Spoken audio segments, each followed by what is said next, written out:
Hello, today I'm going to talk about the radiation health risk for an exploration mission. I want to thank the organizers in Moscow for inviting me to give this presentation.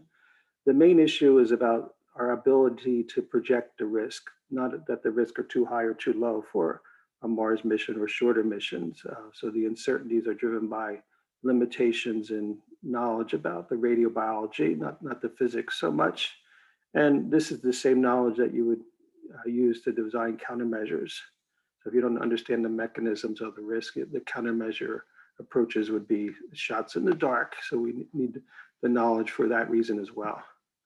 The risk can be divided into acute radiation risks. So this would be high dose rate. So it's easily avoided by shielding and alert dosimetry. You don't need active or magnetic shielding. You use passive shielding as long as you have alert dosimetry and warning time to get into a shelter. Cancer risk is the main one where you have evidence, and it's a fairly high risk, but it could be higher based on some of the uncertainties that arise. And then there's a whole group of non-cancer risks, central nervous system risks, circulatory diseases, cataracts. I'm going to focus on the cognitive risk in the central nervous system. The circulatory disease risk probably has threshold doses. And because of the astronauts are typically healthy from a cardiovascular point of view, they have a lower risk than the general population, where epidemiology suggests the thresholds. The model of cancer risk have evolved now from looking at radiation as only causing DNA damage and mutation to looking at changes to the tissue microenvironment that are also caused by radiation. This is a schematic of a model of cancer from Mary Helen Barcelo-Hoff that shows that you do affect both initiation, promotion, and progression. You're not just affecting one stage in radiation causing cancer. The model we developed, I continue to update, this was reviewed in the US by the National Research Council and the National Council on Radiation Protection and Measurements and the NASA External Board about 5 years ago. And we keep improving it. This has new approaches to radiation quality factors, ways to treat a healthy population of never smokers, looking at the differences between solid cancers and leukemia. So you can look at the references if you have more interest. So this one projected this standard approach that risk would probably be as high as 10% for females, a little bit lower for males.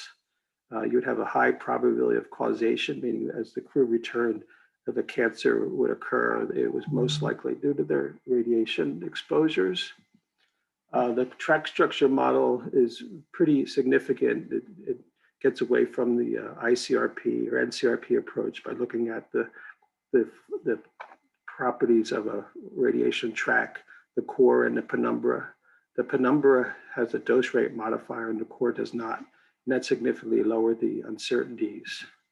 The main uncertainty in the quality factor is due to the range of solid tumor responses you see in mice. So no human data for heavy ions or even protons to project cancer risk. So mouse models are the main thing. And this just shows you how the range could exceed more than one order of magnitude. So that's the driving the uncertainty in different, the RB or the quality factor of different types of tumors, different mouse models. Now that model only has the quantitative differences. When we look at the qualitative differences, we now have knowledge to say what are the main ones. First, that the tumors at high LET are more aggressive. They occur earlier. And then the second issue is the non-target effects. This does not seem to be a problem for gamma rays or X-rays or even solar protons, just the cosmic ray heavy ions and low energy, high LET particles like produced by neutrons. So this is some examples of higher rates of metastasis, more aggressive colorectal cancers. Mary Helen Barcelo-Hoff's lab again shows you some of the mechanisms of earlier periods and more aggressive. The main things that are occurring is less infiltration of lymphocytes and more suppressive myeloid cells. So this was blocking the removal of damaged cells. So when we look at gamma rays and the time to death and shortening of life, it's generally about 15 years. It varies with different tumor types, as shown in this plot. These data sets from a PLOS One paper we published. But if you look at these mouse data with high LAT, these numbers would increase. So the concern about cancer risk is significant life loss, more than 15 years for ILAT-induced cancers. And this would be projected into this number of days to reach the NASA exposure limits, which would be reduced substantially if these other effects were found to be true in humans. The other main issue is the non-target effects. So this one suggests that the linear response model that we use in radiation protection is incorrect, and it's driven by bystander effects, genomic instability, tissue microenvironment changes. So that this would be the conventional model. Risk is proportional to dose. The proportionality constant has some uncertainty. The non-target effect model says you have a different shape. Dose and length of time and space becomes less important. Just a matter of a few damaged cells transcending signals to surrounding cells causing the cancer risk.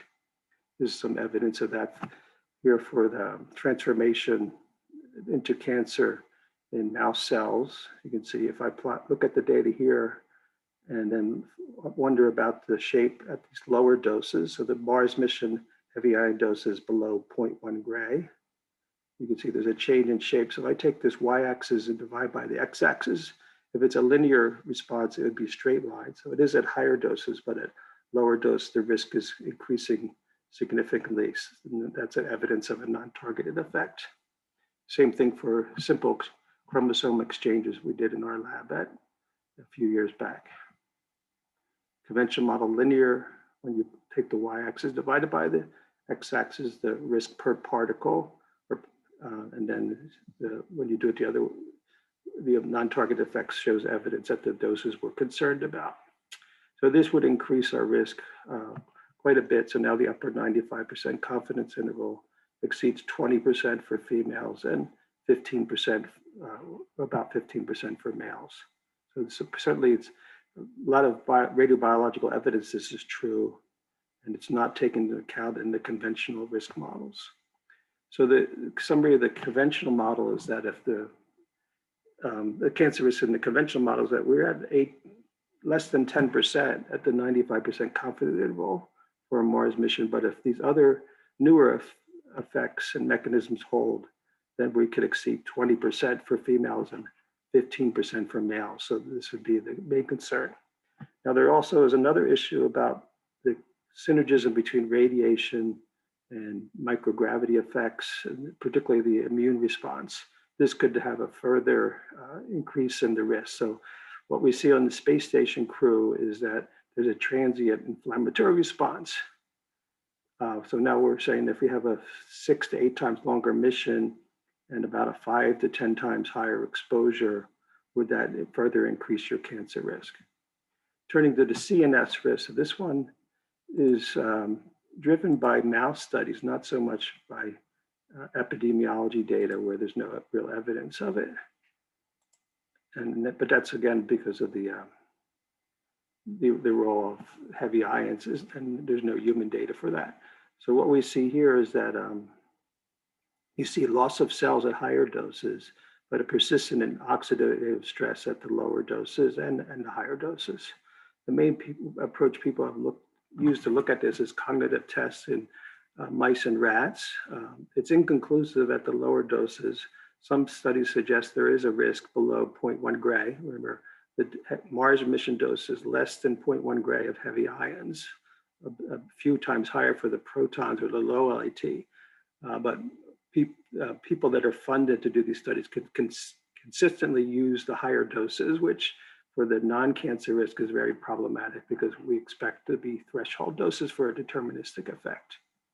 So here's the most often used one, the novel object recognition memory, where the mouse is trained to look at a novel object, a familiar object, and then a novel object is introduced, and the time it spends exploring the two objects is measured.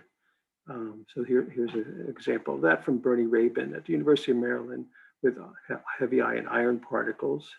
So you see the time spent with the familiar object is reduced at the higher doses, but no effect at the lower dose. This is in centigrade or rads. So here we would say that no problem for a Mars mission. So we looked at the data from about 60 publications and looked at the statistical approach to look at where the risk is increased.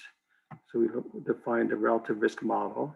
And when you look at that, you can see that there's some effect at the higher dose, but again, we're down here. We're not up here on a Mars mission. So, and for these deterministic effects, this really has no relevance, but so we're trying to fit a model down here. And this is for different types of heavy ions. So we've found a model that fits this with high accuracy, and then we can make some predictions using transport codes and environmental models. So for typical shielding depths, you'd see there's a modest risk of about 10% increased detriment in novel object recognition. So we can make some comparisons now for the relative risk for radiation exposure to some common diseases in the brain, Alzheimer's disease, Parkinson's disease, and traumatic brain injury. You can see that the risk is increased, but it's much lower than these other models of disease in mice.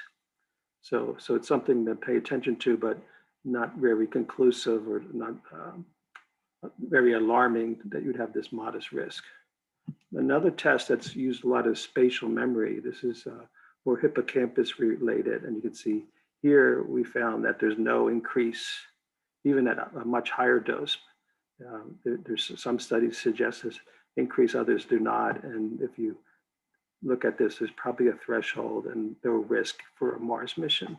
This is plot here just shows you the doses from different types of heavy ions. So proton dose above 0.1 gray, but most of the heavy ions are very low doses for a Mars mission. We looked at the mechanisms. I don't have time to talk too much, but impaired neurogenesis and neuroinflammation are the common ones. Also changes to neuronal morphology and synapse detriments. So we modeled the impaired neurogenesis using a nonlinear model. It looks at the neuronal stem cells and their differentiation into neuroblasts and glioblasts. From there, we can fit all the variable experimental data and make a prediction of the threshold dose. And we find that protons are up about 6 gray, X-rays 6 or 7 gray, heavy ions below a gray, but we would expect above 0.1 gray a few fold. And then when you integrate this over all the cosmic rays, there would be no effect of impaired neurogenesis. Genetic effects, most of the studies for cognitive tests and also for neurogenesis impairments in mice with the C57 black mouse. There's not too much known about other strains for heavy ions and protons, but there are some good studies for in rats with X-rays and gamma rays. And you can see there's a wide range of results. So is the C57 representative of humans or some of these other strains? Unknown at this point.